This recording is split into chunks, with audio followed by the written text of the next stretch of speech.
Yeah. All right, thank you. All right. Follow me.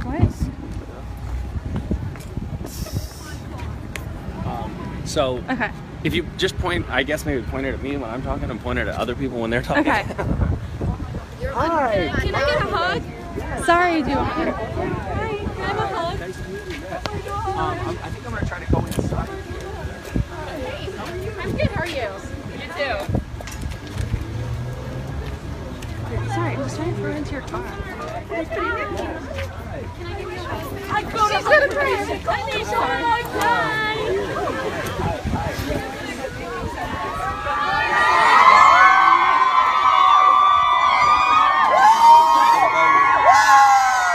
Yes! So I guess I don't need to introduce this guy, right? Wait, let him talk.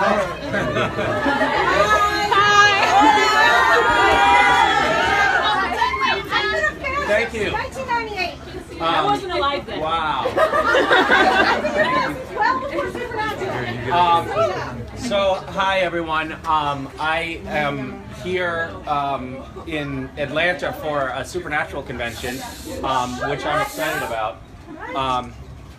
Yesterday I did not expect to find myself in a sushi restaurant talking about Hillary Clinton, but here I am.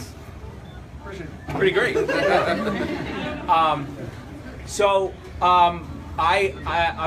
just gonna tell you kind of why I think it's important to talk about. One is that we are in Georgia, and Georgia is not only an awesome place, but a battle. I keep on almost falling off this thing.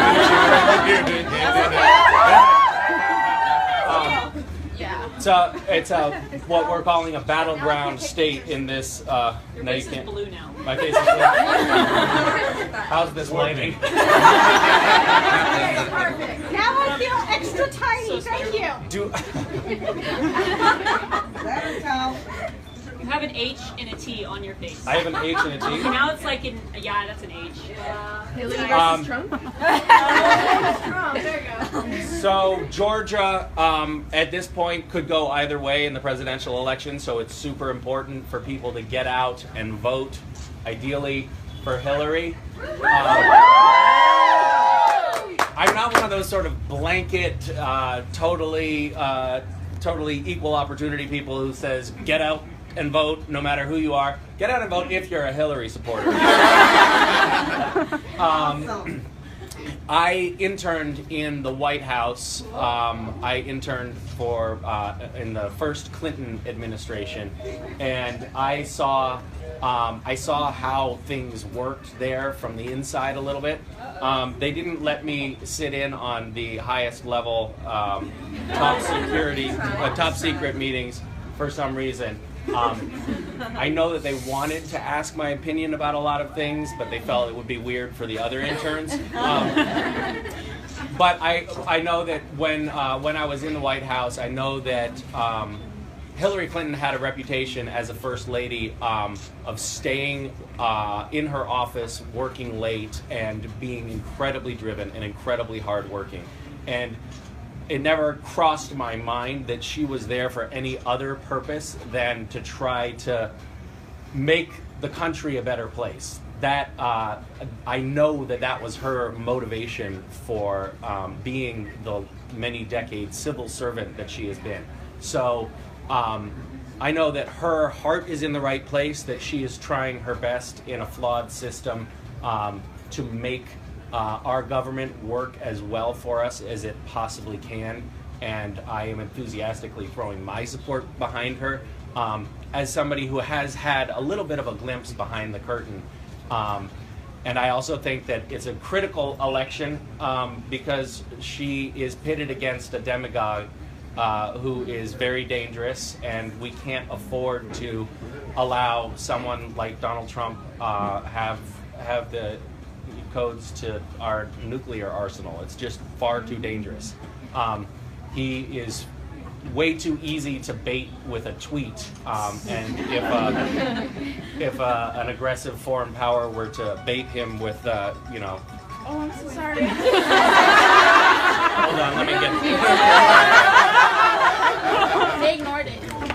It's Okay, just stop. It was Zoe calling. It was me. It was her. Oh, you were calling. Oh, it's your phone. Yeah. Wrong phone. That's weird. The angel of the Lord just touched your phone.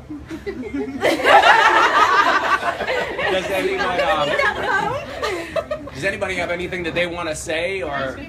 Yes. Yes. I'm here with my daughter. She's 15. She'll Yes. vote in the next election for Okay. the first time. And there's going to be, there's first-time voters. So as a celebrity, you obviously have a lot of influence. What advice would you give to a first-time voter of how to form their own opinion about who to vote for, not just be influenced by people around them? Because she and I talk about politics a lot. This is the first time she's really taken an interest. Cool. I think probably we all are most influenced by the people who are closest to us. So we get, I think most of our information from our closest friends and our family members and our communities. But I think that it's almost like our civic responsibility to try to extend our reach beyond that when we're forming political opinions. It's important that people read. I know that sounds kind of old-fashioned, but we need to collect real information about things. And one of the things that has been scaring me about this election is the way the biased media is being portrayed as being not factual information or being just a propaganda machine by Trump's campaign. This is a very dangerous mentality because he'll go on Twitter and he'll say, I just won all these polls, but they're not real polls. They're not scientific polls. They're polls that just have Trump supporters clicking that he won over and over again on the internet. That's not a scientific sampling. That's not real data. And I think that one of the problems with our populace in general is that people have not developed critical thinking skills. They haven't learned that that's not a news source. Just because something has a fancy header on an internet page that looks like the semblance of a newspaper doesn't make it news. And these major institutions like the New York Times and the Washington Post that have a long and storied history of journalistic integrity and ethics, that's where we should be turning for real information. And frankly, I'm sort of shooting myself in the foot here. You mostly shouldn't be listening to what celebrities have to say about things. You should be going to news sources for your information. What Angelina Jolie has to say about ISIS is far, far less important than what the New York Times has to say about it. So read, be engaged, be interested. But I'm enjoying this. I've been doing this a little bit lately, like actually getting out and engaging with people in a dialogue. And that's also useful. And talk to people who have a different opinion than you. I'm trying to understand why people are voting for Trump and genuinely interested, because there are lots of legitimate reasons that people are choosing to support him. On balance, I think that it doesn't make sense, but there are legitimate reasons. He's an outsider. He's not a part of the system. Some people like the idea of just wiping the slate clean and starting over, and he sort of symbolizes that. I think it's way too dangerous of an approach, but that makes sense, in some respects. Anyway, good luck. I'm glad for you that this isn't your first, that you're not being introduced to politics in this election cycle, because it doesn't have to be like this. It's not always this bad. By the time you're voting next, things should have improved. We hope. Yeah. I have a question. Yes. Yeah. Hold on. I just wanted to thank you for standing up for the minorities who don't have as much of a voice in this election that Trump is not standing up for. That's what I love about Hillary. She cares about everyone, whereas Trump only cares if you're a straight white man.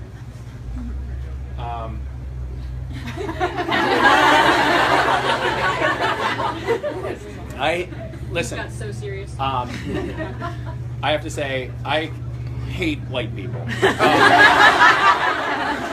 So I get it. I know what you're saying. No, I think that's. I mean, I think you're pointing to something that's important, which is that a lot of the rhetoric that's coming out of Trump's campaign is fairly divisive. And I read an article yesterday that a lot of Facebook employees are really angry at Zuckerberg for not deleting some of Donald Trump's posts for being hate speech, because some of the things that he said in his posts on Facebook actually meet Facebook's guidelines of hate speech, like proposing to ban all Muslims from entering the country.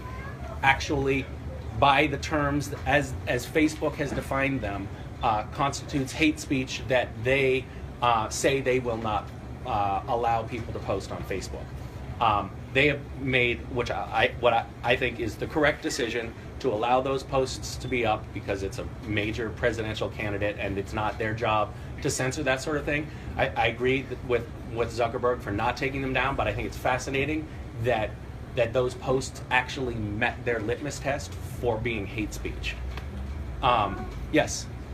So recently in Trump's final words of the debate, he said that he wouldn't accept, or he basically implied he wouldn't accept the results of the election if Hillary won. This obviously has never happened before and shouldn't happen in our democratic system because of the transfer of power that is in place. So how do you think that he truly won't accept that, or do you think that he's just saying words like he usually does just to amass some kind of like outrage within like his supporters? I do think that he's trying to sort of drum up a lot. I mean, he's playing into a lot of conspiracy theory ideas about how the election is rigged, and things like that.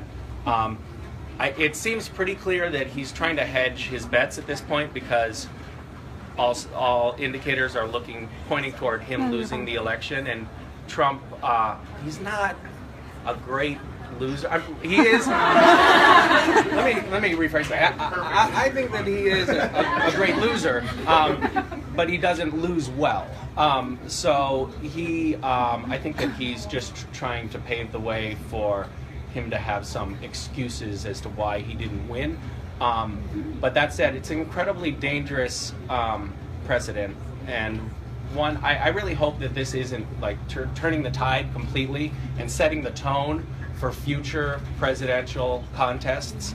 I hope that this is an anomaly. I hope that this is a blip, and that we can get back to having real discourse about real issues, that we can have a presidential election that is really about issues and not about personalities, and I think that that's what he has made this. I also think that him saying that he's not going to necessarily accept the outcome of the election is it's more just of his total outsider image that he's trying to cultivate. You know, he rejects the entire system. But I think that if you reject the entire system, maybe you shouldn't be running for president. We've got time for two more questions. Two more questions. Is this way? Yes. Okay. I have to say, the first time You have a Cat Steele shirt? I have a yes. Thank you for being amused by that. But I have to say, the first time I voted, I very proudly voted for Bill Clinton. Older than I look, older than I act. I was very proud. I was very invested in our democratic system. But sometime, maybe after the whole hanging Chad incident, I've lost faith. With the Electoral College and all the states I live in generally vote Republican, and I've been dying to vote for Hillary for forever. But what can you say to convince me that my vote will actually count? Well, your vote. I mean, I think that the fact that you brought up the hanging Chad incident in Florida, Bush versus Gore, is key. That election, the entire presidency came down to just over 500 votes. That is, I think, the strongest indicator you could possibly. That's the best argument anyone could give for your vote counts. It might come down to just a few hundred votes, particularly in states like Georgia, where it's a very close contest. Your vote matters, and you can make your vote count even more if you get your friends to go out and vote, if you get your parents to go out and vote, if you go volunteer for the campaign in the last couple of weeks of the campaign, you can make your voice, you can amplify your voice that way. But yeah, I think it matters. You can't let other people do your voting for you. Even with the Electoral College, you don't think our system's broken? It's a somewhat odd system that has, I think, some flaws, but it doesn't matter. It's a system that we have, so we have to work with it. I mean, we're not going to change the Electoral College system, and that was put in place for reasons that actually do make some sense. It's giving a voice to people that would otherwise potentially be underrepresented. But you know, that's our system. Let's take one last question. Yeah. Yes, sir. What do you think it says about America that Trump has been so successful in this sort of fear-mongering type of politics? And how do we fix that, whether he wins or loses? I think that all people have triggers in them that allow them to be susceptible to fear-mongering. I think that we're kind of hardwired to be like, this is our group, our people, and other people can be dangerous, you know. And I think that when people tap into that, I think it's human nature, you know. That's why people manage to go to war. And if you engage in divisive and hateful speech, it's very Orwellian, but it can be very effective. It can be a very effective tool to rallying people around you. I think it's dangerous. Hopefully, what I'm hoping is that he loses, and he loses big, and that sets a precedent and shows people that we as a country are not people who are going to be rallied around hateful, divisive ideas. We as a country are going to be galvanized around hopeful notions. I hope that that's going to be the message that comes out of this, but it is scary that you know, that kind of Possibility that it's not going to. If it doesn't go that way, we'll have to rethink things. Let's not talk about that. We're gonna step outside and do some pictures with you all. So thank you so much for your time. Yeah, I'll just step down. I can turn that off. Yeah. All right, bye people on the internet. Thank you.